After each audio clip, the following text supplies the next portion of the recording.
দেখছো এটি আজ্ঞা নাকি একজন আরেকজনকে আগ্রহ আগ্রহ হে আজ্ঞায় না আগাও না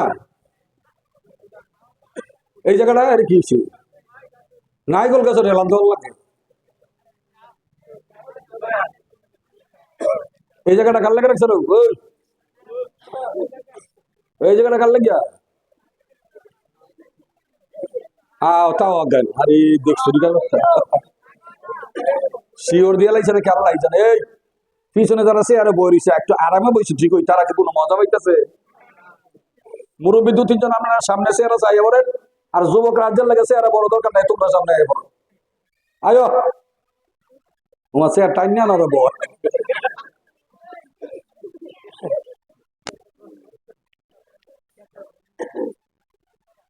সকলে বলেন আলহামদুলিল্লাহ।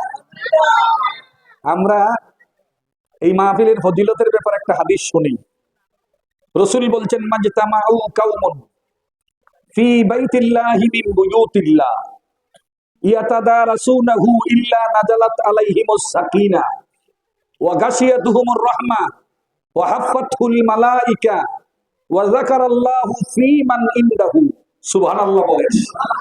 আমাদের নবী বলছেন যে আমার উম্মতের মধ্য থেকে কিছু মানুষ যদি একত্রিত হয়ে আল্লাহর ঘরসমূহের কোনো একটা ঘরে, আল্লাহর স্থান সমূহের কোনো একটা স্থানে, দুনিয়ার মজলিস মজমা প্যান্ডেলের মধ্য থেকে কোনো একটা প্যান্ডেলে বসে বসে ইয়াতাদারাসুনাহু আয় ইয়াকরাউনা ওয়া ইয়াতাআল্লামুনা ফি কিতাবিল্লাহ। আল্লাহু আকবার বলেন। ইয়াতাদারাসুনাহু মানে আল্লাহর কোরআনের তিলাওয়াত করে, আল্লাহর কোরআনকে শিক্ষা গ্রহণ করে। ইল্লা নাজালাত আলাইহিমুস সাকিনা, আমার আল্লাহ তাদেরকে নুজুলে সাকিনা দান করবেন। সুবহানাল্লাহ কইতেন না? হুজুর নুজুলে সাকিনা কি জিনিস বুঝছি না, আল্লাহকে জোরে সুবহানাল্লাহ কইছি না। মা মানা সাকিনা, হোয়াট ইজ কল বাই সাকিনা? সাকিনা কাহাকে বলা হয়? তাফসিরের জগতের পরিচিত এবং শ্রেষ্ঠ একটা তাফসিরের কিতাবের নাম হলো তাফসিরে জালালাইন, যেটা ফাজল কি ক্লাসে আমরা পড়েছি। ওই কিতাবটার লেখক দুইজন, একজন জালালউদ্দিন মহল্লি রহমতুল্লাহ আলাই, আরেকজন জালালউদ্দিন সৈয়ুতি রহমতুল্লাহ আলাই। এর মধ্যে একজন গুরুত্বপূর্ণ লেখক জালালউদ্দিন সৈয়ুতি রহমতুল্লাহ আলাই বললেন নুজুলে সাকিনা মানে আত্মার প্রশান্তি। সুবহানাল্লাহ বলতেন না? আত্মার প্রশান্তি মানে বাইরে ঘুরতে ভালো লাগছে না, ঘরের মধ্যে বসে থাকতে ভালো লাগছে না, মনটা বারবার চাইছে মাহফিলে চলে আসার জন্য। যেই মাত্র প্যান্ডেলের মধ্যে বসলাম মনের মধ্যে একটা শান্তি অনুভব হইতেছে, একটা আমল করার সিদ্ধান্ত নিতে পারতেছি, মনটা নরম হয়ে আমাদের জীবনের গুণাগুলির জন্য কাঁদতে পারতেছি। আমাদের আব্বা আম্মা যাদের দুনিয়াতে নাই তাদের জন্য চোখের পানির ফেলার একটা ব্যবস্থা হয়েছে, মানে এখন আমি আরামে এবং শান্তিতে আছি। কথা ঠিক কিনা বেঠি? এটার নাম কি? নুজুলে সাকিনা। দুই নম্বরে হলো গাশিয়াতুহুমুর রাহমাহ। আল্লাহ রাব্বুল আলামিন দুপুর বেলা যেটা উঠান ছিল, আঙ্গিনা ছিল, উঠান এবং আঙ্গিনার মাঝে একটি প্যান্ডেল সাজাইয়া একটা স্টেজ বানাই একজন বক্তা ওয়াজ করতেছে। আমরা কিছু মানুষ ওয়াজ ঘোষণার জন্য বসেছি, চতুর্পাশে কিছু গুরুত্বপূর্ণ আলেম বসে আছে।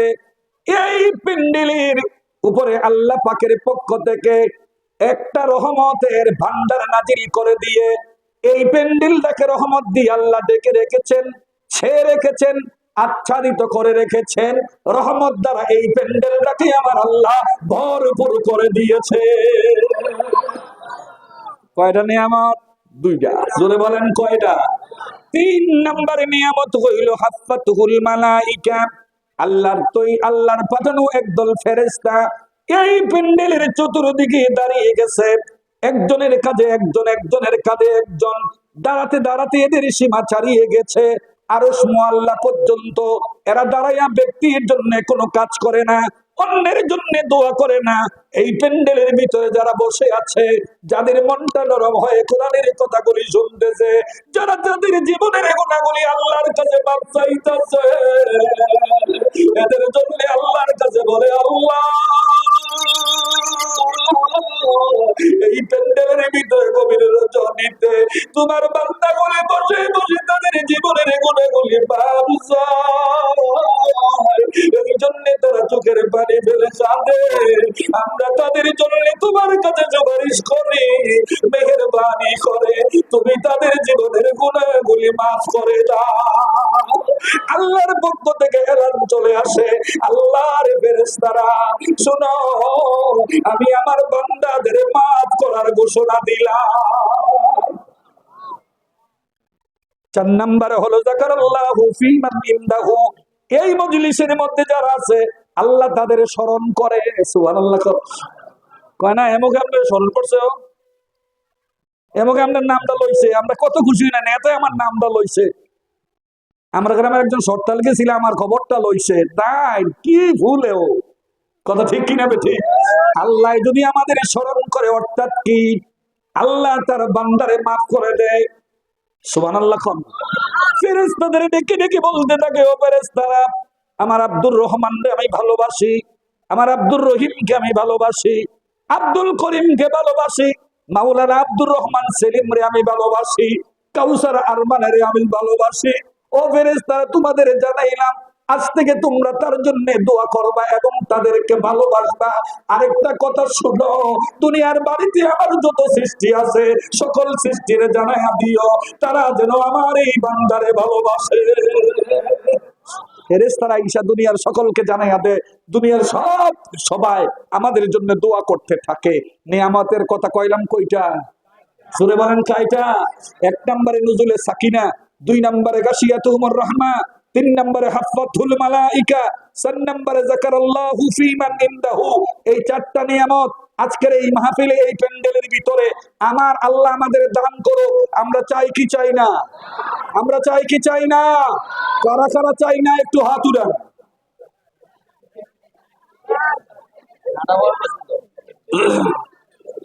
ওই সাই পর্যন্ত তারা মনে রাখছে, লাইট দৌড়া দাঁড় যে মনে করছি, দোষটা কিন্তু তার নাম একটু টান দিয়া কইছি। ওই যে দাঁত ফালাই না দোন, এখন আমি একটা একটা করে আপনাদের দাঁত ফালাইয়া দিব। ওই যে ফালাইয়ার পরে দিব তো আধা ঘন্টা ভরে কইছে, কথা ঠিক কিনা? তাইলে এই নিয়ামত গুলি আমাদের উপরে আল্লাহ দান করুক। আমরা চাই কি চাই না? কারা কারা চাই একটু হাত উঠান দেখি, ডাক দিন আল্লাহ আল্লাহ, এই নিয়ামত গুলি আমাদের দান করো। আল্লাহু আকবার বলেন। নিয়ামত পাইতে হলে তাবারক পাইতেন না, রাজি আছেন নি? এটা দিয়ে জোরে সবার আগে সবার দিকে না, এই নিয়ামত পাইলে তাবারক পাইতেন না, রাজি আছেন নি? রাজি তো না হুজুর, এই নিয়ামতের ভিতরে তাবারক একটা আছে, ঠিক কি না? যেহেতু আমাদের জন্য আয়োজন হইছে, কেডা খাইব দেখছেন নি এলাকার টান তাহলে। আল্লাহ কবুল করুক, আমিন কোন। এমন কোন ইলম কালাম যোগ্যতা নাই যা দিয়ে কথা বলে আপনাদের তৃপ্ত করতে পারবো, যদি না আল্লাহ এই গোলামের উপরে সাময়িক এই সময়ে রহমত নাজিল না করে। আপনারও কথাগুলি শুনে আনন্দ পাবেন না, টেস্ট পাবেন না, আমলের জন্য সিদ্ধান্ত নিতে পারবেন না যতক্ষণ পর্যন্ত আল্লাহ পাকের রহমত আপনাদের উপরে নাজিল না হবে। সেজন্য বক্তা এবং শ্রোতা উভয়ের জন্য আল্লাহ পাকের রহমতের দরকার আছে না নাই? আমরা আল্লাহ পাকের রহমত চাই কি চাই না? কারা কারা চাই একটু হাত উড়ান দেখি, ডাক দেন আল্লাহ আল্লাহ, আপনি আমাদের রহমত দিয়া ধন্য করে দেন। সকলে বলেন আমিন। আমাদের সৃষ্টি করছেন কে? আমাদের খালেক, আমাদের মালিক, আমাদের হায়াতের মালিক, আমাদের মৌতের মালিক, আমাদের রিজিকের মালিক, আমার সুস্থতার মালিক, আমার অসুস্থতার মালিক, তিনি আমাদের আল্লাহ। তিনি যে আমাদের এত কিছু দিতেছেন, তার জন্য আমাদের একটা সম্পর্ক দরকার আছে কিনা? কি বলেন? এমপি সাহেবের সাথে সাথে সম্পর্ক থাকলে মার্ডার করে সেরকম বাচ্চা জনকা যায়, তার নামে মামলা হয় না। আর যার সম্পর্ক নাই, মার্ডার করছে দূরের কথা, হে দায়িত্বে গেছে, হেতে 1 নম্বর হুকুমের আসামি হচ্ছে। অতীতে মন দেখছে কিনা? কারণ বাকি একজনের সাথে সম্পর্ক ছিল, আরেকজনের সাথে সম্পর্ক ছিল না, কথা ঠিক কিনা?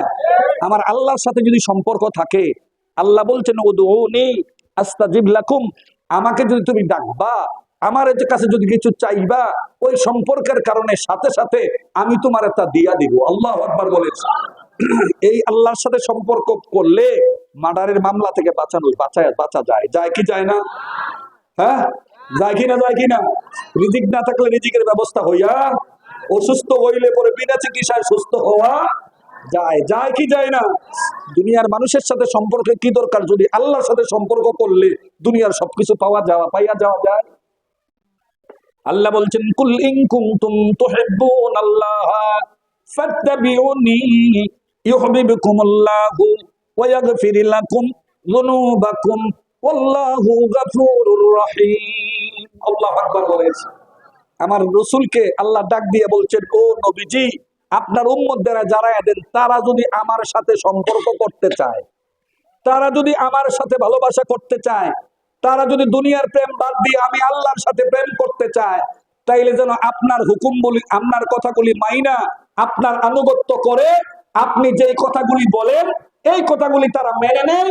যদি মেনে নেয়, আমি আল্লাহ তাদেরকে ভালোবাসবো, তাদের ভালোবাসা গ্রহণ করব, তাদের প্রেমের চিঠি আমি আল্লাহ গ্রহণ কইরা ফিরে আবার জবাব দিব, উদউনি আস্তাজিব লাকুম, আমি এবং তাদের জীবনের গুনাহগুলিও মাফ করে দিব। সুবহানাল্লাহ বলতেন না? আল্লাহু আকবার বলতেন না? এই জন্য আল্লাহ বলছেন, মিনান নাসি মাইয়াত্তাকিদু মিন দুনিল্লাহি আনদাদাউ ইউহিব্বুনাহুম কাহুব্বিল্লাহ ওয়াল্লাযীনা আমানু আশাদ্দু হুব্বাল লিল্লাহ। জমানার মধ্যে, এলাকার মধ্যে, আল্লাহর সৃষ্টির মধ্যে কিছু কিছু মানুষ এমন আছে যারা আল্লাহর সমকক্ষ কাউকে মনে করে, আল্লাহরে বাদ দিয়া অন্য কাউকে গ্রহণ করে। ইউহিব্বুনাহুম কাহুব্বিল্লাহ, ওদেরকে ভালোবাসে, ওদের কাছে সম্পর্ক তৈরি করে, আল্লাহর সাথে যতটুকু ভালোবাসা করার দরকার ছিল এর চাইতে আরো বেশি। কথা ঠিক কিনা? আজকালের যুগের লোকেরা বাবারে যেমনে মানে, এমনি যদি আল্লাহরে মানতো, মাজারে যেমনি দৌড়ে গিয়ে সেজদা দিয়া পরে, এইভাবে যদি আল্লাহর কুদরতি ফাগুলির মধ্যে সেজদা দিত। কথা ঠিক কিনা? ঠিক। যেমনি ভাবে বাবার আনুগত্য করে, এমনি যদি আল্লাহর নবী এবং আল্লাহর আনুগত্য করত, ওই লোকগুলোর কাছে যাওয়া লাগতো না, আল্লাহই তারে সবকিছু দিত। কারণ ওখানে গিয়ে কি চায়? সুদ চায়। যার ছেলে নাই ওখানে গিয়া কি চায়? চাকরি চায়। যার চাকরি নাই ওখানে গিয়া কি চায়? রোগ মুক্তি চায়। যে ব্যক্তি অসুস্থ, আসলে চাকরি দেওয়ার মালিক তো বাবা নয়, ছেলে দেওয়ার মালিক তো বাবা নয়, চাকরি কি দেখো সম্পদ দেওয়ার মালিক তো বাবা নয়, এগুলি দেওয়ার মালিক কে? আল্লাহু আকবার বললেন না? মাঝে মধ্যে বাবার কাছে গেলে কিছু হয়ে গেলে কবে দেখ সুরি বাবা কই ঠাটা করে আশ পড়ছে, হগিরির কেরামতি পাচ্ছে। কথা ঠিক কিনা? আসলে দিছে কে? আল্লাযীনা আমানু আশাদ্দু হুব্বাল লিল্লাহ, যারা ঈমানদার, যারা আল্লাহওয়ালা, এরা আল্লাহরে ভালোবাসে সবকিছুর চাইতে বেশি। এই জন্য আল্লাহর সাথে সম্পর্ক তাদের তৈরি হয়ে যায়। এই সম্পর্কের কারণে উদউনি আস্তাজিব লাকুম, আল্লাহর কাছে যা চায় আল্লাহ তাদের তাই দিয়া দেয়। আল্লাহু আকবার বলেন। এবারে এই আল্লাহর সাথে আমাদের একটা সম্পর্ক হোক, আমরা চাই কি চাই না? এই আল্লাহর সাথে আমাদের একটা প্রেম হোক, চাই কি চাই না? এই আল্লাহর সাথে আমাদের একটা ভালোবাসা হোক, আমরা চাই কি চাই না? তো ভালোবাসা করতে হইলে কি করতে হইব? ইবাদত করা লাগবে। কি লাগবে?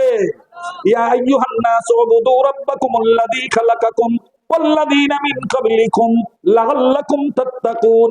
হে মানব সম্প্রদায়, তোমরা ইবাদত করো আল্লাহর, যিনি তোমাদের সৃষ্টি করেছেন, তোমাদের আগে যারা ছিল তাদেরও সৃষ্টি করেছেন। এরপরে রব্বুল আলামিন বলছেন, ওয়া মা খালাকতুল জিন্না ওয়াল ইনসা ইল্লা লিয়াবুদুন, আমি জিন এবং মানুষকে শুধু শুধু সৃষ্টি করেছি আমি আল্লাহর দাসত্ব এবং গোলামি করার জন্য। আল্লাহু আকবার বলেন। আল্লাহর সাথে সম্পর্কটা তৈরি হবে কি দিয়া? ইবাদত দিয়া, আল্লাহর দাসত্ব দিয়া, আল্লাহর গোলামি দিয়া। রাসূল এই কথাটাই বারবার বুঝাবার জন্য সমাজের মানুষগুলির কাছে যখন বারবার যাইতেন, ওনারে মানুষ পাগল কইতো। কি কইতো? বলতো মাজনুন। তারপরও তার পাগলামি বন্ধ হয় নাই। তারা পাগল কইলো কিন্তু এই কাজটা তিনি বন্ধ করে নাই। গিয়া বলছে, আল্লাহ তা'বুদু ইল্লাল্লাহ, আল্লাহ ছাড়া কারো ইবাদত করা যাবে না।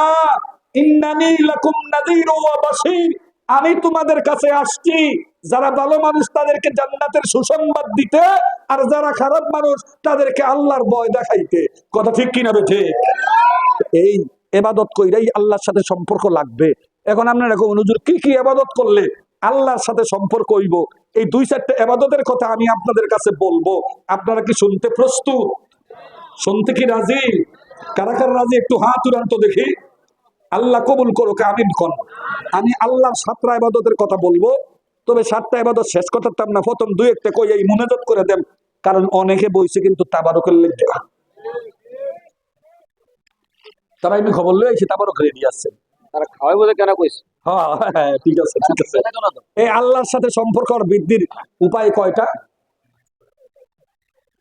কয়টা? 7টা। 1 নম্বরে ফরজ এবং ওয়াজিব ইবাদতগুলি পালন করা। কি করা? ফরজ এবং ওয়াজিব ইবাদতগুলি পালন করা। 2 নম্বর হলো সরাসরি কোরআন এবং হাদিস অধ্যয়ন করা। 3 নম্বরে হলো গুরুত্ব সহকারে নফল ইবাদত পালন করা। 4 নম্বর হলো সর্বাবস্থায় দোয়া এবং জিকির করা। 5 নম্বর হইল কবিরা গুনাহ থেকে বেঁচে থাকা। 6 নম্বর হলো হালাল খাওয়া, হারাম বাদ দেওয়া। 7 নম্বর হলো অতীতে যে গুনাহগুলি করেছি এই গুনাহগুলির জন্য আল্লাহর কাছে তাওবা করা। কয়টা কইছি? কয়টা কইছি? এর মধ্যে 1 নাম্বারটা কি? ফরজ এবং ওয়াজিব ইবাদতগুলি পালন করা। এই যে ফরজ, ফরজ বলতে নামাজ কি? সবাই কয় নামাজ কি? রোজা কি? হজ কি? যাকাত কি? ফরদা কি? এটি ফরজ না? এইগুলি পালন করা লাগবে কিনা? নামাজ না পড়লে মান তারাকা সালাতান মুতাআম্মিদান ফাকাত কাফারা। কোন ব্যক্তি যদি ইচ্ছা করে নামাজ ছেড়ে দেয়, ওই ব্যক্তি মুসলমান থাকে না, কাফের হয়ে যায়। বাইনাল আবদি ওয়াল কুফরি তারকুস সালাহ। মুসলমান এবং কাফেরদের মধ্যে পার্থক্য হইল কি? নামাজ। আল্লাহু আকবার বলতেন না? এই নামাজটা যে ফরজ হইছে, মুখে মুখে আমরা মানলেই চলবো না কোনো আল্লাহর কোরআনের বিধান লাগবো? কোন একটা বিধানের ভিত্তিতে তো নামাজটা ফরজ হইছে, এটা আমরা মানি। কারণ আউয়ালু ইউহাসাবু বিহিল আবদু ইয়াউমাল কিয়ামাতি আস-সালাহ। কিয়ামতের ময়দানে আল্লাহ যে কতগুলি প্রশ্ন করবে বাইবা বোর্ডে গিয়া, কথা ঠিক নেই? প্রথম যে কবরের মধ্যে হইব, এইটা তো সাময়িক একটা পরীক্ষা। ওই যে নিবন্ধন করে না, এটা প্রাক নিবন্ধন, প্রাক নিবন্ধন। আর চূড়ান্ত নিবন্ধনটা হইব কোন সময়? না না, এটা কবরে যেটা ওইটা রেজিস্ট্রেশন। এটা কি? এরপরে পাক নিবন্ধন, এরপরে চূড়ান্ত নিবন্ধন, মানে বিচারের পরে জান্নাত। আল্লাহু আকবার বলেন। ওই চূড়ান্ত নিবন্ধনে আউয়ালু ইউহাসাবু বিহিল আবদু ইয়াউমাল কিয়ামাতি আস-সালাহ, জিজ্ঞেস করবে দুনিয়াতে নামাজ পড়ছিলা কিনা। তো এই নামাজটা যে ফরজ হইছে, আল্লাহর কোরআনে একটা বিধান দিয়ে ফরজ হইছে না? কি বিধানটা ছিল? আকিমুস সালাহ ওয়া আতুজ যাকাত ওয়ারকাউ মা'আর রাকিন। আল্লাহু আকবার বলেন। তোমরা নামাজ কায়েম করো, যাকাত প্রদান করো, রুকুকারীদের সাথে রুকু আদায় করো। আরেকটা আয়াত ছিল ইন্নাস সালাতা কানাত আলাল মুমিনিনা কিতাবাম মাওকুতা। ইন্নাস সালাতা কানাত আলাল মুমিনিনা কিতাবাম মাওকুতা। আল্লাহ বলেছেন নামাজ তোমাদের উপরে ফরজ করা হয়েছে নির্ধারিত নির্দিষ্ট একটা সময়ের ভিতরে। আল্লাহু আকবার বলেন। এখানে শুধু নামাজই ফরজ না, ওয়াক্তমতো নামাজ পড়াও ফরজ। এখন যদি ওয়াক্তমতো নামাজ পড়া ফরজ না হইতো, যোহর আসর মাগরিব 3টা মিলে একখানা ফরজ গেল। জোহরেরটা আসরের সময়, আসরেরটা মাগরিবের সময়। বলে জোহরের নামাজ তো 12 রাকাত, এটা তাড়াতাড়ি ফয়রা লাগান লাগবে, দিকে আল্লাহ এখন ফজরটা ফয়রা লাই, কালকে ফজরের সময় জোহরটা পড়ানো নাকি? যে আজকে এশার নামাজের সময় একটু ক্লান্ত হয়ে গেছি গা, হারাত ঘুমায় নামাজে বেশি বরং যাবে, এখন ফজরটা পড়ি 4 রাকাত পড়লেই সারবো, কালকে ফজরের সময় জোহরটা করা। কথা ঠিক কিনা? না, ইন্নাস সালাতা কানাত আলাল মুমিনিনা কিতাবাম মাওকুতা। নামাজ ফরজ করা হয়েছে একটা নির্ধারিত সময়ের ভিতরে ফরজ করার কারণে এই সময়ের ভিতরে পড়তে হবে। যেই ওয়াক্তের নামাজ এই ওয়াক্তের ভিতরেই পড়তে হইব। তাহলে 2টা আয়াতের ভিত্তিতে নামাজ কি হইল? ফরজ হইল। রোজা একটা আয়াতের ভিত্তিতে ফরজ হইছে না? ইয়া আইয়ুহাল্লাযীনা আমানু কুতিবা আলাইকুমুস সিয়ামু কামা কুতিবা আলাল্লাযীনা মিন ক্বাবলিকুম লাআল্লাকুম তাত্তাকুন। হে ঈমানদারগণেরা, তোমাদের উপরে রোজা ফরজ করা হয়েছে যেমনি ভাবে তোমাদের আগের লোকদের উপরে ফরজ করা হয়েছিল। লাআল্লাকুম তাত্তাকুন, যেন তোমরা আল্লাহকে ভয় করতে পারো। 3 নম্বরে আমাদের উপরে যাকাত ফরজ হইছে, তাও আল্লাহর কোরআনের একটা আয়াতের ভিত্তিতে। ওয়াফি আমওয়ালিহিম হাক্কুল লিসাইলি ওয়াল মাহরুম। তাদের মালের মধ্যে, তাদের সম্পদের মধ্যে, তোমাদের মালের মধ্যে, তোমাদের সম্পদের মধ্যে অধিকার রয়েছে, দাবিদার রয়েছে, পাওনা রয়েছে। লিসাইলি ওয়াল মাহরুম, যেই ব্যক্তিরা চায় এবং যেই ব্যক্তিরা বঞ্চিত। আল্লাহু আকবার বলে। চাওয়া আর বঞ্চিত হওয়ার মধ্যে কিছু পার্থক্য আছে নি? কিছু কিছু মানুষের হাত পাইতে চায়, কারণ ওই ব্যক্তির লজ্জা লাগে না। ওই ব্যক্তি চাইতে দেরি হবে, তাকে আপনি দেওয়া লাগবে, যদিও সে ধনী, যদিও সে কি দেওয়া লাগবে তাকে। 2 নম্বরে মাহরুম বলতে কিছু কিছু মানুষ আছে, টাকা নাই, পয়সা নাই, ঘরের মধ্যে ভাত নাই, সিরা কাপড়ে পরে চলে, কিন্তু আপনার কাছে চাইতে পারে না। ওই ব্যক্তিটা গরিব হওয়ার কারণে, আপনি তার পড়োশি হওয়ার কারণে, আপনার সম্পদের মধ্যে তার পাওনা আছে, দাবিদার আছে, হক আছে, আপনি তার বাড়িতে তার সম্পদটা দিয়ে দেওয়া আপনার উপরে কর্তব্য, আপনার উপরে ফরজ। কথা ঠিক কিনা বেঠে? তাহলে যাকাত ফরজ হইছে আল্লাহর একটা বিধান দিয়া, ঠিক না বেঠে? 3 নম্বরে, 4 নম্বরে হজ ফরজ হইছে, তাও তো আল্লাহ পাকের একটা বিধান ছিল, ওয়ালিল্লাহি আলান নাসি হিজ্জুল বাইতি মান ইসতাতা ইলাইহি সাবিলা। যাদের উপরে সম্পদ আছে তার, ওই ব্যক্তির উপরে হজ ফরজ করা হয়েছে। কি করা হয়েছে? যারার হজ সম্পদ আছে তার উপরে হজ কি ফরজ। কিন্তু আমাদের দেশে, আমাদের সমাজে যাদের উপরে হজ ফরজ রয়েছে, সম্পদ আছে, এবার ফরজ মনের পরেও আদায় করে না। আসেনিও করা আছে কিনা? মনে করে বুড়ে টোরে হইয়া লই সবকিছু শেষ করলে মরণের আগের দিনটা হজটা করে দিয়ে। আর এবারে মনে করে যে এখন মনে মরণের সময় হইছে না। এই যে রাস্তাঘাটে ভরে ভরে মানুষটি মরতেছে, এবার কিছু শিক্ষা হয় না। চা স্টলে গিয়া চা খাইতেছে, মরে রয়েছে, এই লোকের শিক্ষা হয় না। নামাজের মুসল্লার মধ্যে সেজদায় গেছে, লোকটা পড়ে গেছে, এই লোকটা যে মারা গেছে তার এখনো শিক্ষা। আমার এক আত্মীয় হজ করে না, এবার হুতে তো আমরা কথা তো মানে না বেটা, আমনে করলে মানে আপনার কথাটা মানতে পারে। আমি তোমরা কথা মানে না, আমার কথা মানবো কেমনে? বললা কহ আপনি হুজুর মানুষ, আমরা খাতিরটা পালা। আমি গিয়ে করলাম, ভাই হজ দাদা ফরজ ওটাকে করেন না করে, কহ আপনি করি সর্ব, আমি কি বুঝি না হজ্জে বড় দিচ্ছে, এর দূর আকল বুঝে আল্লাহ দিছে না, মেল দরবার করি, মানুষের নেতৃত্ব দেয়, তো কি এবার আমার আরো দবগুলটা দিয়ে লাইতেছে। আল্লাহর মেহরবানিতে পুত্রের এক একটা গড় তুললে যার যার বড় জুতা করে দিছি, সম্পদ ভাগ করে দিছি, আপনার দয়া মাইও সবদি বিয়া দিছি, সবদি মাইয়াই সুখে আছে, একটা মাইয়াই শুধু একটু বেহাইল্লায় আছে, তাই রে বেহাইল্লা অবস্থা রাখিয়া আমার বুঝি হজটা করার ফরজ। আমি আপনি যদি মনে করেন ফরজ না, তাহলে কইরেন না। আর আমার যদি জিজ্ঞাসা করেন এই অবস্থায় আপনার হজ করা ফরজ, বুঝছি আপনারা কথা কথা কইবেন, তাই একটু শান্তি না দিকে আমার হজ করলে হজ কোনো কবুল হইতো না। তাই একটা বিধান ছিল, যার সম্পদ আছে, শারীরিক যোগ্যতা আছে, লোকটা স্বাধীন, লোকটা মুসলমান, ওই ব্যক্তির উপরে হজ করা কি ফরজ। এরপরে পর্দা যে করবো আমরা, এটা তো কল্যাণ কোরআনের একটা আয়াতেরই ভিত্তিতে নাজিল হয়েছে, কুল্লিল মুমিনিনা ইয়াগুদ্দু মিন আবসারিহিম ওয়া ইয়াহফাজু ফুরুজাহুম। এই আয়াত দিয়া পর্দা ফরজ হইলো। তাহলে নামাজ ফরজ হয়েছে কোরআনের একটা বিধানের ভিত্তিতে, রোজা ফরজ হয়েছে কোরআনের একটা বিধানের ভিত্তিতে, হজ ফরজ হয়েছে কোরআনের একটা বিধানের ভিত্তিতে, যাকাত ফরজ হয়েছে কোরআনের একটা বিধানের ভিত্তিতে, এর পর্দা ফরজ হয়েছে কোরআনের একটা বিধানের ভিত্তিতে। তাইলে এই ধরনের বিধান দিয়ে যেগুলিকে ফরজ করা হয়েছে, এগুলিকে মানা হইলো আল্লাহর সাথে সম্পর্ক করা। কথা ঠিক কিনা? ঠিক। যার মধ্যে নামাজ নাই তার আল্লাহর লগে সম্পর্ক, যার মধ্যে রোজা নাই তার আল্লাহর সাথে সম্পর্ক, যে ব্যক্তি যাকাত দেয় না তার আল্লাহর সাথে সম্পর্ক ভালো না, যে ব্যক্তি হজ করে না ওই ব্যক্তির সম্পর্ক আল্লাহর সাথে ভালো না, যেই ব্যক্তি পর্দা করে না ওই ব্যক্তি আল্লাহর সাথে সম্পর্ক নাই। কথা ঠিক কিনা বেঠি? এই জন্য আল্লাহর সাথে সম্পর্ক বৃদ্ধির জন্য ফরজ ওয়াজিব যে ইবাদত গুলি আছে, এগুলি সঠিকভাবে করা লাগবে। আল্লাহু আকবার। আচ্ছা, এই ইবাদতটি ছাড়াও আরো কিছু ফরজ ইবাদত আছে, আমরা জানিনি না। আমরা যখন না অতীতে যারা ছিল তারা অত কইছে না। আমি কোরআনের 2টা আয়াত কই, আমরা রাজনীতি মনে করেন না, যেহেতু আল্লাহর কোরআনের মধ্যে আছে, এটি আপনি কে রাজনীতি মনে করবেন? কোরআন শরীফের গুরুত্বপূর্ণ একটা সূরা, সূরা কি নাম? সূরা অর্থ হলো পরামর্শ। সূরা অর্থ কি? পরামর্শ। এই সূরাটার মধ্যে 53টা আয়াত আছে। এই আয়াতের 38 নম্বর আয়াতে বলছে, আমরুহুম বাইনা সূরা বাইনাহুম সূরা বাইনাহুম, যে তোমাদের উপরে যদি কোনো নির্দেশ আল্লাহর পক্ষ থেকে আসে, সূরা বাইনাহুম, পরস্পর পরামর্শের ভিত্তিতে এই ফরজগুলি আদায় কইরো।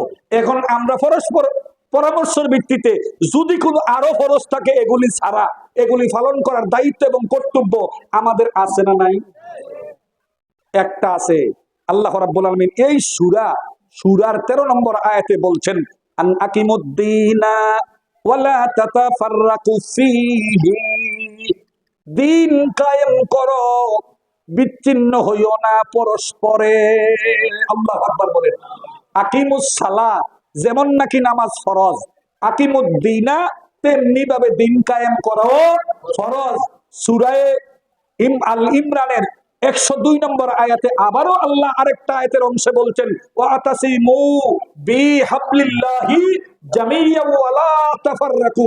আল্লাহু আকবার বলেন, তোমরা একত্রিত হইয়া, সংঘবদ্ধ হইয়া, বিহাবলিল্লাহি জামিয়া, আল্লাহর রশি মানে আল্লাহর দিন, আল্লাহর দিন মানে আল্লাহর ইসলামকে, আল্লাহর রুজ্জুকে ভালোভাবে ধরে এটা প্রতিষ্ঠিত করো। এবার তাফসীর করতে গেলে আপনারা নাও বুঝতে পারেন, ওই আকিমুদ্দিনা ওয়া তাসিমু বিহাবলিল্লাহ, এই দুইটা শব্দের অর্থ হইল দিন, হাবলুল্লাহ মানে ইসলাম। কি নাম? জোরে বলেন কি? জোরে বলেন কি? তাইলে ইসলাম কায়েম করা এইটাও আমাদের জন্য ফরজ। যেমন নামাজ ফরজ, যেমন রোজা ফরজ, যেমন হজ ফরজ, যেমন যাকাত ফরজ, যেমন পর্দা পশিদা ফরজ, এগুলির চাইতে ওইটার গুরুত্ব কিন্তু কম না। কথা ঠিক কিনা বেটে? তাহলে এই ইসলামটা কেমনে কায়েম করবেন? মুখে মুখে? আল্লাহ রাসূল বলছে, আলা ইয়াতিয়ান নাসি জামানুন লা ইয়াবকা মিনাল ইসলামি ইল্লা ইসমুহু ওয়া লা ইয়াবকা মিনাল কুরআনি ইল্লা রুসমুহু মাসাজিদুহুম আমিরাতুন ওয়া হিয়া কারাবুম মিনাল হুদা উলামাউহুম শাজ্জুম মিন তাহতাদিস সামাই মিন ইনদিহিম তাখরুজুল ফিতনাতু ওয়া ফীহিম তাউদা। আমার নবী আফসোস করে বলেছেন, ও আমার উম্মতরা রে শোনো, এমন একদিন আসবে ইসলাম থাকবে নামে মাত্র, ইসলামের বিধানগুলি পালন করা হবে না। এমন একটা দিন তোমাদের মাঝে আসবে, কোরআন থাকবে রসুল হিসাবে, এই কোরআনের আইন ও কানুন কেউ মানবে না। এমন একদিন আসবে দানবীর অভাব থাকবে না, সুন্দর তেল চলা মসজিদ বানাবার মতো লোকের অভাব থাকবে না, কিন্তু এই মসজিদ গুলিতে মুসল্লি থাকবে না। আল্লাহু আকবার বলেন। এখন তো ইসলাম নামে মাত্রই আছে। এক মুরব্বী সকালবেলা আলতো হইতাছে, জোরে জোরে কয়, আল্লাহ ইসলামও গেল, শান্তিও গেল। ঠিক আছে, ইসলামও গেছে, শান্তিও। ইমাম সাহেব লাইলিদা যায়, আরে ইসলামের যে 12টা বাজছে এবারটাই বুঝছে, এটা ঘুরে ঘুরে বুঝছে। আমার পথের প্রতীক যদি কেউ হয়, আমার মতো বিপদ যদি কেউ থাকে, এই বিপদের লোক একটা নয় না। আপনার ধন্যবাদ, আপনি বুঝছেন ইসলাম যে নাই, শান্তি যে নাই। হুজুর বেটা তুমি কোনটা বুঝছো? আমি তো কই থাকতাম না। কি বুঝছি আমি? আমি যেটা বুঝছি আমার ঘরে একটা লজিক মাস্টার আছিল, তার নাম আছিল ইসলাম, আমার নাতিনের নাম আছিল শান্তি। দুইজনে কেমনে কেন ব্রিটিশ ব্রিটিশ খাতির করে কালকে রাতকে একজন আরেকজন গেছে। এর লাগে আমি করতেছি ইসলামও গেছে, শান্তিও গেছে। হুজুর কাউ আমি তো এই ইসলাম আর এই শান্তির কথা বুঝছি না, আমি তো বলছি আল্লাহর দিন, ইন্নাদ-দীনা ইনদাল্লাহিল ইসলাম, এইটার কথায় না। আল্লাহু আকবার বলেন। আচ্ছা বলেন তো দেখি, আমাদের সমাজে ইসলামের বিধান কি পুরোপুরি পালন আছে? কথা কন্যাকের পালন আছে কিনা? যদি পালন না থাকে, নামাজ যদি ফরজ হয়, ইসলাম কায়েম করা যদি ফরজ হয়, রোজা যদি ফরজ হয়, ইসলাম কায়েম করা যদি ফরজ হয়, হজ যদি ফরজ হয়, ইসলাম কায়েম করা যদি ফরজ হয়, পর্দা যদি ফরজ হয়, ইসলাম কায়েম করা যদি ফরজ হয়, ওগুলি যেভাবে গুরুত্ব দেয়, ওইটারে এভাবে গুরুত্ব না দিলে ওই ব্যক্তিকে মুসলমান থাকবে? কথা কয় না কি? ও কথা কন না কি লেগা? আপনারা কবে এটা মনে আব্দুর রহমান হুজুরের উপর ফরজ, কাউসার হুজুরের ফরজ, আতিক হুজুরের উপরে ফরজ, আমরার উপর ফরজ না। শুধু নামাজ কি আমরার উপর ফরজ না আমরার উপর ফরজ? কথা কয় না করে? রোজা কি আমরার উপরে ফরজ না আমরার উপরে ফরজ? হজ কি আমরার উপরে ফরজ না আমরার উপরে ফরজ? যাকাত কি আমরার উপরে ফরজ না দলিলে যারা সবার উপরে ফরজ? পর্দা কি আমরার উপরে ফরজ না আমরার উপরে ফরজ? যাদের বয়স 7 বছর হয়েছে, যাদের বয়স 10 বছর হয়েছে, ওই ব্যক্তি স্কুলের ছাত্র হোক আর কলেজের ছাত্র হোক আর মাদ্রাসার ছাত্র হোক, হুজুর হোক আর ইংরেজি শিক্ষিত হোক আর অশিক্ষিত হোক, সকলের উপরে যেমন নামাজ ফরজ, সকলের উপরে যেমন রোজা ফরজ, এই সকলের উপরে ইসলাম কায়েম করা ফরজ। কথা ঠিক কিনা বেটে? যদি এটা ফরজ হয়, নামাজ যদি আমরা পালন করতে পারি, নামাজের ওয়াজ যদি আমরা শুনি আর নামাজের ব্যাপারে ওয়াজ যদি আমরা করি, তাইলে ইসলামও পালন করব, ইসলাম পালনের ওয়াজও শুনবো, ইসলামের ওয়াজও আমরা করব। আমাদের এই সমাজের প্রত্যেকটা ব্যক্তির মধ্যে যদি ইসলাম এসে যায়, প্রত্যেকটি পরিবারে যদি ইসলাম এসে যায়, প্রত্যেকটি সমাজে যদি ইসলাম এসে যায়, প্রত্যেকটা গোটা দেশে যদি ইসলাম এসে যায়, এই মানুষগুলি শান্তিতে থাকতে পারবে না অশান্তিতে থাকবে? তা আমরা শান্তি চাই না অশান্তি চাই? যখন শান্তি না অশান্তি? যদি শান্তি চাই, আবার এই ইসলাম পালন করা যদি ফরজ হয়, নামাজের মতো গুরুত্বের দাবিদার হয়, তাইলে এই ফরজ আমরা ঐক্যবদ্ধভাবে এখন থেকে পালন করবই করব। কথা ঠিক কিনা বেঠে? আমরা রাজি আছে কিনা বলেন? কারা কারা রাজি আছেন তো হাত উড়াই দেখায় দেন। আস্তে আতুরে চলে, জোরে আতুরে না। আল্লাহ কবুল করো, আমিন কোন। এখন আপনাদের একটা প্রশ্ন হইতারে, হুজুর আগের দিনে তারা দিয়ে কইছেন, আপনারা কোন আগের দিনে তারা কইছে না? কে রে তারা কইতার? কিন্তু আমি যে কইতাছি এটা তো আমার কোরআনের মধ্যে আছে। কথা ঠিক কিনা? এই কোরআনটা কি নতুন হইছে না আরো আগে ছিল? এটা 1400 বছর আগে আমাদের মাঝে আসছিল। তারা কেন কয় নাই এইটা আমার পর্যালোচনার বিষয় না। তারা কোয়ার পেছনে কি বাধা ছিল এটা আমার পর্যালোচনার বিষয় নয়। আমি যেহেতু এটা বুঝছি, আমার উপরে কোনটা দায়িত্ব, যদি আমি নাই কই, এই যুবকগুলি হাসরের ময়দানে গিয়া এই ফরজটা না পালন করার কারণে যখন জাহান্নামে যাইতে লইব, তখন কবে আল্লাহ এই মাহফিলের ছবিটা দেখেন, আতিকি হুজুর ওয়াজ করছিল, রহমান হুজুর পাশে বৈশা ছিল, কাবু কাউসার হুজুরে ওয়াজে বৈশা ছিল, ইমামগুলি ওয়াজে বৈশা ছিল, সবটি ফরজের কথা কইছে, এইটা যে ফরজ ছিল এই কথাটা কয় নাই। যদি কইতো আমরা পালন করতাম, জাহান্নামে যাওয়া লাগতো না। আগে তারা ধরে জাহান্নামে নাও, এরপরে আমরা দিও। তখন বিপদকে আমরা আমরা কথা কয় না কি একটু উচিত হইতেছে নাকি? এই বিপদটাকে আমরা আমরা রইব, আমরা আমরা এখন আমরা যেই কথাটি কইতাছি বিপদ থেকে বাঁচানোর লেগে কইতাছি, যেই কথাগুলি বলতেছি জাহান্নামের আগুন থেকে বাঁচার জন্য বলতেছি, বিপদ যেই কথাগুলি বলতেছি আল্লাহর দেওয়া দায়িত্ব পালনের জন্য কথাগুলি বলতেছি, যেই কথাগুলি বলতেছি এগুলি নবীর ভালোবাসা পাওয়ার জন্য কথাগুলি বলতেছি। আপনারা পালন করবেন কি করবেন না এটা আপনার ব্যাপার, কারণ আমার জীবন বিবেক আছে, আপনাদেরও বিবেক আছে। কথা ঠিক কিনা বেঠি?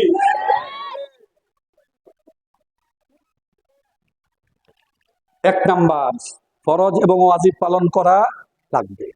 এইবার 2 নম্বরে আসেন, কোরআনুল কারীম তিলাওয়াত করা লাগবে সরাসরি। কেন সরাসরি আমি পড়বো কেন? হুজুরে পড়ে এটা আমি হলে সারে না? কি সারেনি? হ্যাঁ, ও ইজা কুরিয়াল কোরআন ফাসতামিউ লাহু ওয়া আনসিতু। তো যখন তোমাদের সামনে কোরআনের তিলাওয়াত পড়া হবে, তখন তুমি শুনবা চুপ করে বৈশা বৈশা। আল্লাহু আকবার বলে। সবসময় বসলে শুনলেই চলবে না, তুমি এইটা নিজেও তেলাওয়াত করার যোগ্যতা অর্জন করে তেলাওয়াত করতে হবে। কারণ এই তেলাওয়াতের মধ্য থেকে অনেক কিছু তোমার শিক্ষার আছে। আছে কিনা? এখন আছে কিনা? কারণ এইটা পড়লে মজা লাগেনিও, ভালো লাগেনি? সাল্লাম নিয়ামতুল্লাহ জোরে ওয়াজ করতে, আরে বেড়া জামাই এসিডি পালাইছে বউর কাছে বিদেশ থেকে, দিনের বেলা এসিডিটা বলেও খোলে না, কারণ মন মতো মনোযোগ সহকারে পড়তে পারতো না। কথা ঠিক কিনা? এটারে মজা লাগাই পড়তে পারতো না। রাইতের 10টার পরে ঘুম কাজটা সাইরা ঘুমের ঘরে গিয়া লাইটটা জ্বালাইয়া খালি সিডিটা বারবার পরে, আর জামার কথা বেশি বেশি মনে হয়, যতই পরে তার কাছে ততই মজা লাগে। কথা ঠিক কিনা বেঠে? কারণ মান কারা আরফাম মিন কিতাবিল্লাহি ফালাহু বিহি হাসানাতুন ওয়াল হাসানাতু বিআশারি আমসালিহা। কেউ যদি আল্লাহর কোরআনের একটি অক্ষর তিলাওয়াত করে, তার আমলনামার মধ্যে আমার আল্লাহ 10টা করে নেক লিখায়া দেয়। আল্লাহু আকবার বলেন। কয়টা নেক লিখায় দেয়? 10 টাকার। হুজুর আমার বলছেন একবার গম ক্ষেতের মধ্যে বইয়া গান টান দিছে, শোনা বন্দে আমারে পাগল কাটা গান বুড়া বেড়ায় কই বইয়া গম খেত। এবার যেমন কেউ দেখে না, মনে করছে এবার কেউ দেখে না। তো হুজুরের রাস্তা দেখো চাচা কি তো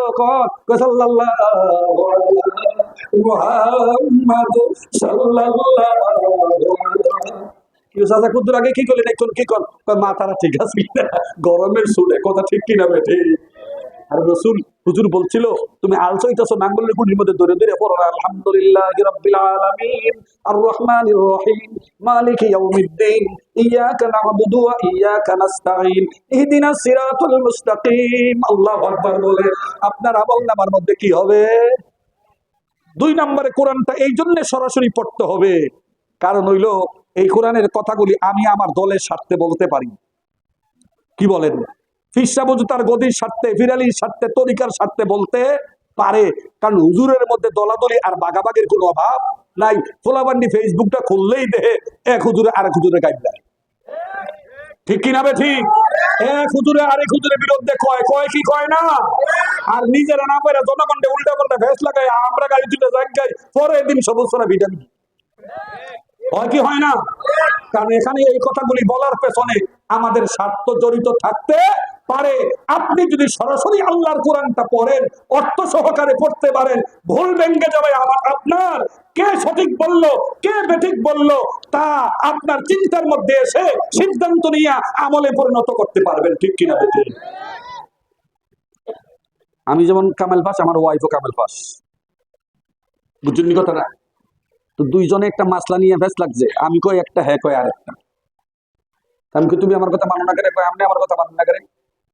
আপনি যেমন কামেল পাস করছেন, আমিও তো কামেল পাস করছি, আমি যেমন হুজুর, আমিও তো হুজুর। আমি যদি আপনি একটা মানতে হয়, আপনিও তো একটা মানতে পারেন। আমি খুব ভালো হয়েছে, পুরা বিপদ না ফেললাম। কি বললাম? এই উঠতেছে কি লেখা? ও বিল্লাল না, বইলার ওরম যেত না, বুঝছেই বইতে হবে, কথা ঠিক কিনা? কথাগুলি কাজের বলতেছে কিনা, কথাগুলি গুরুত্ব আছে কিনা? তা আমি গেলে খাইছে রে, সবখানে বুঝে তার গড়া না বুঝে দিতাম না, কারণ হয়তো আমার মাসুল মাসলা ঠিক মানতেছে না। কয়দিন পরে ওনার একটা কোরআন শরীফ হাদিয়া দিছে একজন। কি দিছে? অর্থ আছে, সাইডে কিছু ব্যাখ্যাও আছে। কয় উনি যে আমার হাদিয়া দিল, অবশ্যই একটা সোয়াবের লেগে তো দিছে। আমি নিয়ত করছি এই কোরআন শরীফের অর্থ সহকারে যদ্দুর ব্যাখ্যা আছে সবটা আমি কইরা খতম দেয়। আমি মনে মনে কি আলহামদুলিল্লাহ, আল্লাহ দিছে, পড়তে পড়তে মাসলাটাও হইয়া যাইব। কথা ঠিক কিনা? কারণ আমি যে মাসলাটা কইছি, করতে কইছি কোরআন থেকে তো কইছি। 1 বছর পরে পরিসরে দোয়া করে আমার কোরআনটা খতম হয়েছে। আমি কে ভালো মতো কতক্ষণ করছি না, উল্টা পাল্টা করছো, একটু তাড়াতাড়ি করে লেছো নাকি? দিনস্তরে বুঝছে শুননাই পড়ছি। আমি আর জিজ্ঞেতেছি না মাসলাটা পাইছো কিনা। পরে হাসি দেয়, কয় আপনার লগে আমার একটা ফেস লাগছিল, মাসলাটা তো পাইছি। আমি আর জিজ্ঞেতেছি না কি পাইছো, আমাকে নিজেই তো কইব, কয় পাইছি তো পাইছি, আপনি যেটা কইছেন এই দুই ঠিক, আমার তো এই ভুল আছে। আমি মনে মনে ভাবলাম, আমি তাকে বুঝাইতে পারতাম না, কিন্তু আল্লাহর কোরআন তারে বুঝাই দিচ্ছে। আল্লাহর কোরআন কি করছে? বুঝাই দিছে। আল্লাহু আকবার বলতেন না? আল্লাহর কোরআন তারে কি করছে? বুঝাইয়া দিছে। আল্লাহু আকবার বলেন। এই জন্য আপনি কোরআন পড়বেন, যে কোরআনটা পড়লে আপনি বুঝবেন, কোরআনটা পড়লে আপনার মন নরম হবে, কোরআনটা পড়লে আপনি কিছু শিখবেন, এই অনুযায়ী আমল করতে পারবেন। এরপরে এই কোরআন দিয়া আপনি সম্মান পাইবেন দুনিয়াতে, ইজ্জত পাইবেন দুনিয়াতে, শান্তি এবং নিরাপত্তা পাইবেন দুনিয়াতে। এর বিনিময়ে আমল দিয়া যাইতে পারবেন আল্লাহর জান্নাতে। কথা ঠিক কি হবে? কারণ পৃথিবীর মধ্যে সবচাইতে সেরা, সবচাইতে শ্রেষ্ঠ গ্রন্থ, হাতিয়ার, এটিএম বুম, বুলেট, জান্নাতের পথ, জীবনের সংবিধান, সবকিছুর মূল মন্ত্র হইল আল্লাহর কোরআন। এইটাকে পড়া ছাড়া, এইটাকে মানা ছাড়া, এইটা অনুযায়ী চলা ছাড়া দুনিয়াতে কেউ শান্তিতে থাকতে পারে না, পরকালে কেউ জান্নাতেও যাইতে পারে না। এই জন্য আমরা সকলে এই কোরআন অনুযায়ী চলবো, রাজি আছেন? এই কোরআনের বিধানের ভিত্তিতে চলবো, রাজি আছেন? এই কোরআনের ভিত্তিতে আমি চলবো, আমার পরিবার চালাবো, আমার সমাজ চালাবো, আমার রাষ্ট্র চালাবো, এবং আমার রাষ্ট্রের সংবিধান হবে আল্লাহর কোরআন। কথা ঠিক কিনা বেঠে? কেননা রসুলের প্রেমিকের দেশে কি অভাব আছে? আল্লাহর নবী নবুয়তের দায়িত্ব পাওয়ার পরে উহুদের জমিনে দান্দানটা ভাঙলেন, তাইফের জমিনে পাথরের আঘাতে রক্তে রঞ্জিত হইলেন। কাবার চতুর্দিকে তাওয়াফ করার একটা পর্যায়ে রসুলের মাথার মধ্যে উঠে নারী বুড়ি চাপাইয়া দেয়া হলো। জন্মভূমির মায়া ত্যাগ করে, কাবার মায়া ত্যাগ করে নবীজি মক্কা থেকে মদিনায় পর্যন্ত যাইতে হলো। আল্লাহু আকবার বলেন। এত কষ্টের পরে, এত নির্যাতন সহ্য করার পরে, এত কঠিন কাজ করার পরে আমার রব্বুল আলামিন ওনার একটা ইসলামী রাষ্ট্র দান করলেন, যেই রাষ্ট্রের নাম ছিল মদিনা। এই মদিনার রাষ্ট্রের প্রেসিডেন্ট ছিল আমার নবী, আপনার নবী মুহাম্মদুর রাসূলুল্লাহ সাল্লাল্লাহু আলাইহি ওয়াসাল্লাম। এই নবীজি মদিনার রাষ্ট্রের প্রেসিডেন্টের দায়িত্ব পাওয়ার পরে বাংলাদেশের সংবিধান দিয়া দেশটারে চালাই নাই, ভারতের দাদা বাবুরার সংবিধান দিয়া এই দেশটারে চালাই নাই। এরপরে আমেরিকার সংবিধান দিয়া তিনি এই দেশটাকে চালায় নাই, ফ্রান্সের সংবিধান দিয়া তিনি এই দেশটাকে চালায় নাই, রাশিয়ার সংবিধান দিয়া তিনি এই দেশটাকে চালায় নাই, তিনি দেশটা চালাইছেন আল্লাযীনা ইম্মাক্কান্নাহুম ফিল আরদি আকামুস সালাহ ওয়া আতুজ যাকাত ওয়া আমারু বিল মারুফ ওয়া নাহাউ আনিল মুনকার ওয়ালিল্লাহি আকিবাতুল উমুর। আল্লাহু আকবার বলে। আল্লাহর নবী যদি কষ্টের পরে মদিনার রাষ্ট্র কায়েম করে, মদিনার রাষ্ট্রটাকে কোরআন দিয়ে চালাইয়া মদিনার রাষ্ট্রে শান্তি আনতে পারে। এখনো তো হাজী সাহেবরা হজ করতে গেলে কয় মদিনা নরম মক্কা গরম। কয়নিও কয়নি কয় কি মক্কা হইল শক্ত, মদিনা কি নরম, মক্কা গরম মদিনা নরম। এই নরম করার পেছনে কোরআনের বিধান প্রতিষ্ঠিত ছিল, ঠিক কিনা বেঠিক? এই জন্যে আমরা যদি রসুলের উম্মত হওয়ার পরে, রসুলের আদর্শের সৈনিক হওয়ার পরে, রসুলের প্রেমিক হওয়ার পরে আমরা আমাদের কাজগুলি আমাদের দেশটাকে কোরআন দিয়ে চালাই, এটা আমরা চাই কি চাই না? এটা আমরা চাই কি চাই না? কারা কারা চাই একটু হাত উঠান দেখি। আল্লাহ কবুল করুক, আমিন কোন। আরো জোরে বলতেন না আমিন? আরো জোরে বলেন আমিন। আর এই কোরআনটা পড়লে আপনার শত্রু হয়ে যাবে বন্ধু। সুবহানাল্লাহ কর। যারা কোরআন মানে তাদের শত্রুর অভাব আছে? কথা কোন আছে কিনা? এই সাইদি সাহেব বিশ্বের পরিচিত মানুষ ছিল, কিন্তু কোরআনের হক এবং সঠিক কথা বলার কারণে ওনার শত্রু ছিল। ছিল কি ছিল না? যদিও শত্রুরা তারা কিছু করতে পারে নাই, কিন্তু ছিল কিনা? ছিল কিনা? ছোট্ট একটা ঘটনা বললেই আমার আলোচনা আমি শেষ করে দিব। সূরা লাহাব, তাব্বাতিয়াদ একটা সূরা আছে না? আসেনি? আসেনি? এটা নাজিল হয়েছে কার বিরুদ্ধে? আমার বিরুদ্ধে। আবুল হাব রসুলের চাচা এবং তার স্ত্রী উম্মে জামিলের বিরুদ্ধে। তাব্বাত ইয়াদা আবি লাহাবি ওয়া তাব্বা, মানে দুইজনের হাত চূর্ণ বিচূর্ণ হয়ে যাক, তাদের হাত ভেঙে যাক, হাতের শক্তি কমে যাক। আল্লাহু আকবার বলতেন না? এই যে আয়াতটা নাজিল হইয়া বদনামটা কি এক দুই দিনের জন্য হইছে না গোটা জিন্দেগির জন্য? আমাদের এলাকায় কিছু কিছু মানুষ কিছু খারাপ কাজ করলে দেখবেন যে পরের দিন শাসলে দোকানে পাটে রাস্তাঘাটে মানিকারণে খালো গোদারা সব জায়গায় তার বিরুদ্ধে বদনাম কারে কয়, এই কথা ছাড়া কোনো কত হয়নি। পরে দেখবে ৩-৪ মাস পরে চাটা খাওয়াইয়া আবার ইলেকশন সময় ইলেকশন করলে এতে আঘাত দিয়ে ভাস করে না। কি পুলিশ কথা ঠিক কিনা ঠিক? এতে ভাস করে কিসে? আবার বাংলাদেশের মানুষের একটা মন নরম, দেখবেন যে যতই দুষ্টুটি করে কয়েক মাস পরে আর কি থাকে না, মনে থাকে না। আবার কিছু কিছু দোষ আছে একবারে দাদা দিন পর্যন্ত থাকে কিনা? তার মা যে কাম করছে বুঝি না, উল্টা পাল্টা কস। তোর যে বাপে কি করছে জানি না রে, এটা ৩০ বছর পরে উদু দেয় কি দেয় না? আবুল হাবের বিরুদ্ধে যা আইন হয়েছে, উম্মে জামিলের বিরুদ্ধে যা হয়েছে, এটা একদিনের জন্য হয় নাই, 2 দিনের জন্য হয় নাই। পৃথিবী যতদিন থাকবে কিয়ামতের আগ পর্যন্ত আল্লাহর কোন বান্দা যদি সূরা লাহাবটা তিলাওয়াত করে, তাদের এই যে অপমানটা, অপদস্থি হওয়াটা, ক্ষতিটা প্রকাশিত হয়ে যাবে। আল্লাহু আকবার বলেন। এটাই তান্ডি বুঝিনি, কথা কোন বুঝিনি? উম্মে জামিল গিয়ে আবুল হাব বলতে যায়, আবুল হাব এই তোমার ভাতিজা মোহাম্মদ, আমরা পারিবারিক ভাবে হের লোক একটু দুষ্টামি করছি আর কি, একটু দেরি বেড়ে করছি, আমরা কি সংশোধন হইতাম পারলাম না? আমরা কি মিলমিশ হইতাম পারলাম না? হেদি হের হুদার কাছে বিচার দিছে, আর খোদা দিয়ে আমরা সাইজ করে নিয়েছি, কেমন পর্যন্ত মানছি আমরা গাড়ি লাগবো, ইজ্জত পাইতাম না। হাজিনিও কর, যার কই বিচার করুন না নাই তার বিচারক কে? জোরে বলেন খায়। যার কোন সঙ্গী নাই তার সঙ্গী কে? যার কোন সাহায্যকারী নাই তার সাহায্যকারী কে? আল্লাহু আকবার বলেন। মাঝে মধ্যে দেখবেন বেরিতে ঝগড়া করলে আল্লাহর কাছে বিচার দেয়। আল্লাহ তার উপরে তুই ঠেটা করা, আল্লাহ তার উপরে ঠেটা করা, তাই ধ্বংস হয় না করে, তার উপরে পুরস্কার করা না করে। কয়নি ওখান কয়নি হেবিরকে খাইছে রে, তাই দি বিচার দিয়ে ঠিক খেলিতেছে। হেবিটা আবার উল্টা মিশাতে আল্লাহও দেখছেন নি, তাই করতো বড় বেয়াদব। তাই আপনারা তুই করে কয় আমার কি করে কইব? কি কয় আপনারা তুই করে কয় আমারে, তাই কি করে কইব? বিচার কিন্তু চলতি আছে। আবুল আব কয় তুমি এত কাটকাট করেন আছে, হেরেকে আমরা কম চালাইছি, হের পক্ষে কি আমরা বিরুদ্ধে কেউ গেছে?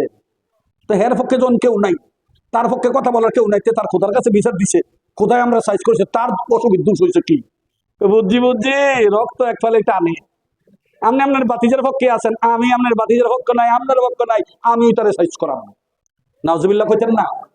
উম্মে জামিল দুষ্ট মহিলাদের মতো ঘর থেকে বের হয়ে গেল, রসুলকে তালাশ করতে শুরু করলো। যাইতে যাইতে আরবি ভাষায় একটা গানের মাধ্যমে ইসলাম এবং মুসলমান নবীর গালি দিতেছে, মুজাম্মামান আবাইনা ওয়া দীনাহু কালাইনা ওয়া আমরাহু আসাইনা। আল্লাহু আকবার বলে। এর অর্থ হইল আমাদের বাপ দাদার ধর্মকে আমরা সৌন্দর্য বর্ণিত করব, এটাই আমরা মানব। বাপে সইছে আল, তোর মাই সইছে আল, তোর লাগা রাখিয়া গেছে নাঙ্গল আর জোয়াল। ঠিক নিও, ঠিক নেই। আমরা আগে গরু, নতুন গরু আলো জোয়াল ছিলেন না, এই কারণে মিশি নাই, নাঙ্গল নাই, জোয়াল নাই, আলো বন্ধ হইছে। কিটা ঠিক কিনা? কি কইছে?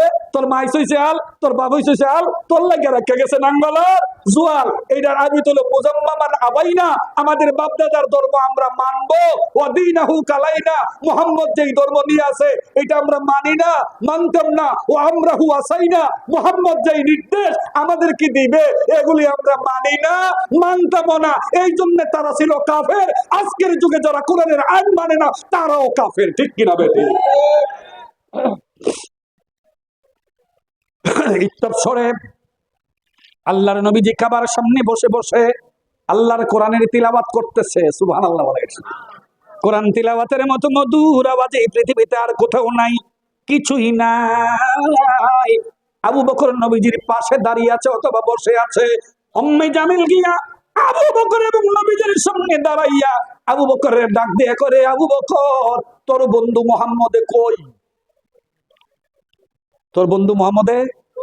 আচ্ছা কন আব্দুর রহমান ভাই আমি কাছাকাছি নি কথা কন, সামনাসামনি যদি কেউ দেখে দুজনে দেখবো না একজনে দেখবো?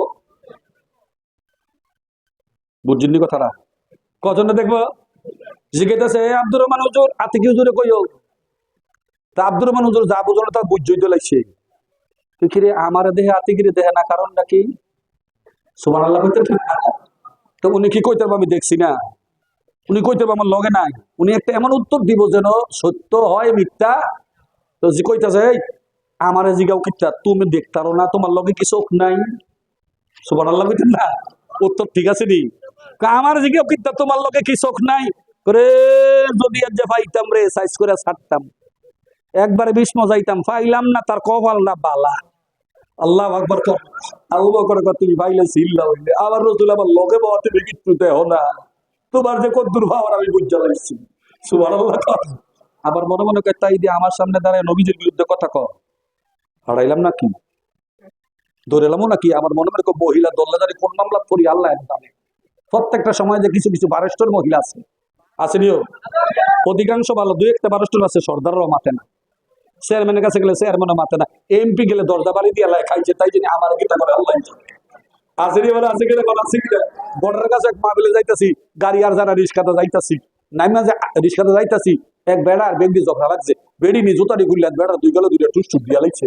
এবারে এই বেল কতক্ষণ চায়, এই বেল কতক্ষণ চায়, সামনে এবারে ভালাই আইটাই হতেছে, আমার সামনে পড়ছে, আমি লম্বা একটা সালাম দিয়ে গেলাম, আসসালামু আলাইকুম চাচা কেমন আছেন? আলহামদুলিল্লাহ আল্লাহ ভালোই রাখছে। আমি করে একশো আল্লাহ দেখলাম দুইটা খাইছে।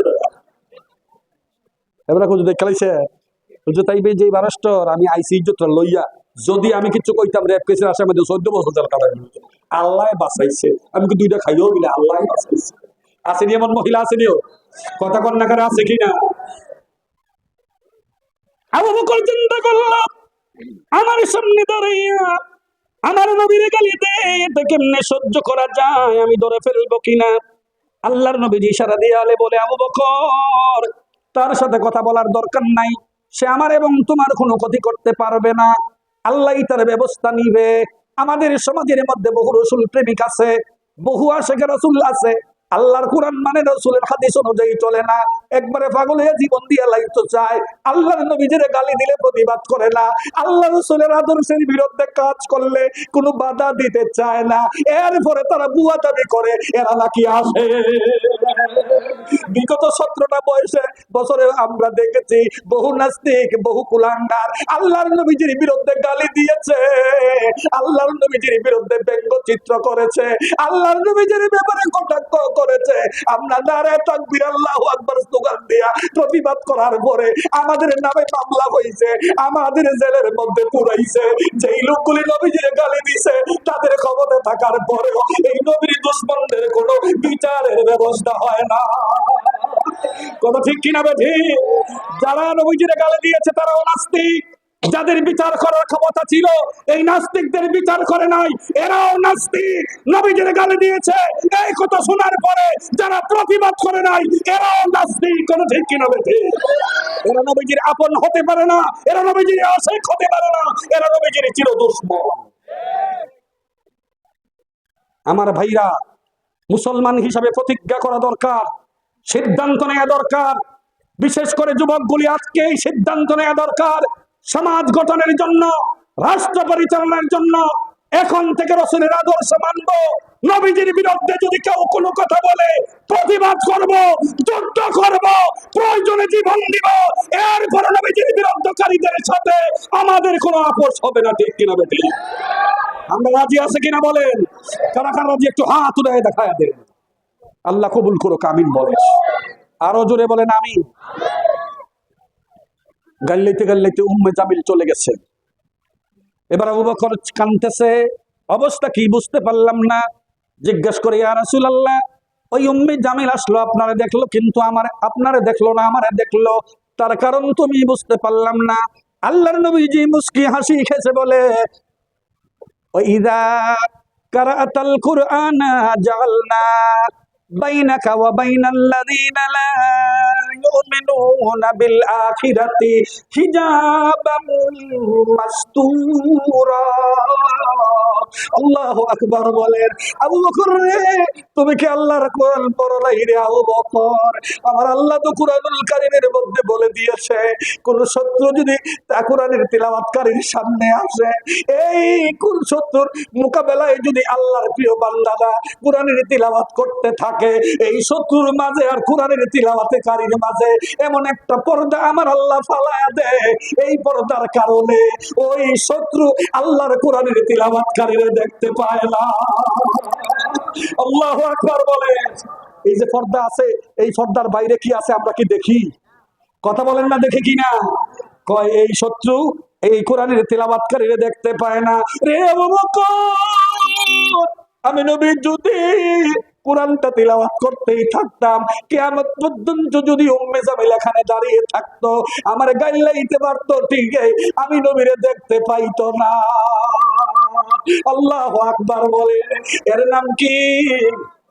জোরে বলেন, এর নাম কি?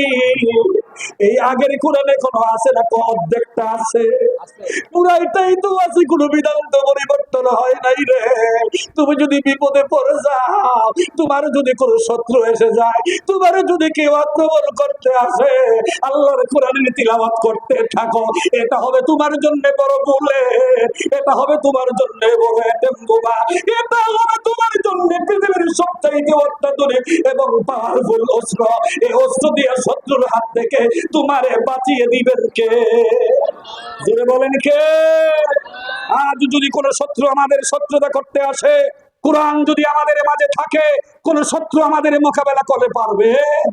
আমি দেখেছি, আপনারাও দেখেছেন, সাক্ষী এই জগৎ, যারা ফাঁসির কাস্টে ঝুলেছিল, তারা যখন কোর্টে হাজিরা দিতে গিয়েছিল, তখনও তাদের বুকে ছিল আল্লাহর কোরআন। ছিল কি ছিল না? সাইদি সাহেব যতবার কোর্টে হাজিরা দিতে গিয়েছে, ওনার বুকের মধ্যে কি ছিল? জোরে বলেন, কি ছিল? এই কোরআনের বলিয়ান হয়ে সুন্দর বক্তব্য উপস্থাপন করার সুযোগ করে দিয়েছিলেন কে? ফাঁসির কাস্টে গিয়েছে, ফাঁসির রশিতে গলায় ফাঁসির রশি ঝুলাবার আগ পর্যন্ত তাদের হাতে ছিল কোরআন। ফাঁসির রশি টান দিবে তার আগে কোরআনটাকে মানুষের হাতে দিয়ে আল্লাহর হুকুমে, আল্লাহর জান্নাতের ছবি দেখে, নিশানা দেখে, আর দৃশ্য দেখে শহীদ হয়ে গিয়েছিল। ঠিক কিনা বেটি? এই কোরআন আমাদের মাঝে আছে না নাই? কথা কয় না, আছে না নাই? কোরআন আমাদের মাঝে থাকবে কি থাকবে না? না। আমাদের দেশে শান্তি যদি পেতে চাই, ইসলাম যদি কায়েম করতে চাই, সুখ যদি পেতে চাই, আল্লাহর জান্নাতে যদি যেতে চাই, জীবন দিয়ে হলো আল্লাহর কোরআনকে সমাজে বাস্তবায়ন করা লাগবে, লাগবে, লাগবে। মুসলমান হিসাবে এটা আমরা করবো ইনশাআল্লাহ। রাজি আছেন কিনা? আসতে কইতাছেন, রাজি আছেন কিনা? কারা কারা রাজি একটু হাত উড়ান দেখি। ডাক দেন, আল্লাহ, আল্লাহ আপনি আমাদের কবুল করেন, কোরআন অনুযায়ী জীবনটা চালাবার তৌফিক দান করেন। বিশেষ করে এই যুবকগুলিরে কোরআনের সৈনিক বানায়া দেন। জোরে বলেন আমিন। কোরআনের মুজাহিদ তাদের বানায়া দেন। Time and tide wait for none. সময় এবং সুদ কারোর জন্য অপেক্ষা করে না।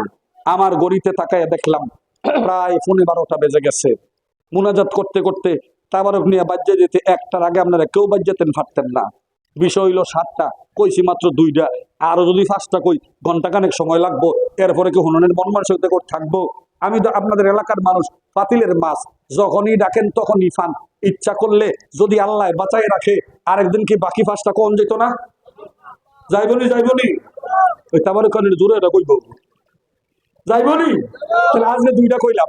আল্লাহর সাথে সম্পর্ক আমাদের লাগবে কি লাগবে না? আল্লাহরে আমরা পাইতে চাই কি চাই না?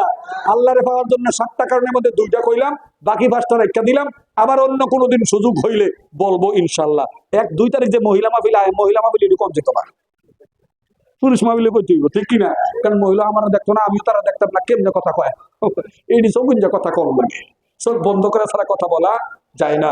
আল্লাহ যেন আমাদের এই মাহফিলটাকে কবুল করে, আমিন বলে। আরো আসতে কোন আমিন, আরো জোরে কোন আমিন।